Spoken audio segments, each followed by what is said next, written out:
Hi, Halle, hi, Jonah. Welcome to Paraguay, and thank you so much for your time. Thank you. Neither of you were born when the first version of The Little Mermaid was released in 1989. So, do you remember when the first time you saw it was?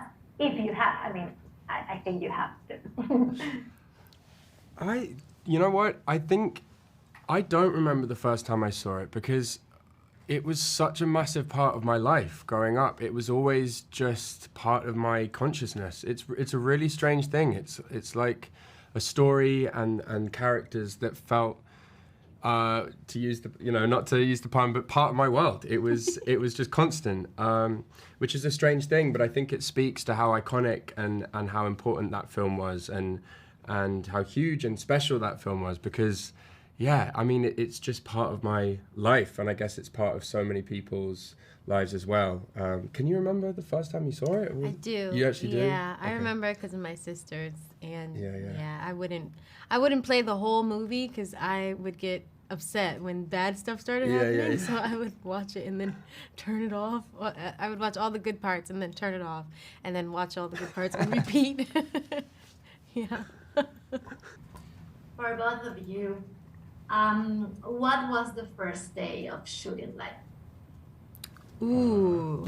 So, we had different first days of shooting. Actually, no. No, it was Kiss the Girl. Yeah. So, our first day of shooting was actually so cool because we got to start it together. And it was the sequence of Kiss the Girl. And so we were working at Pinewood Studios, and they are just so talented at making these big studio spaces transform into whatever it may be. So for ours, it was this beautiful rainforest, pond, and it was just so magical. We felt like we were walking into a scene of, or a ride at like Disney World or something. It was that magical. So we got in the boat and we were filming, doing the song, and we were just like, is this real life? It was a really good day. So, and I think to start off doing a film with like one of those numbers like that are filled with such wonder and magicalness is just like so cool. A great way to start. So we loved it. Yeah, and nice to start together as well.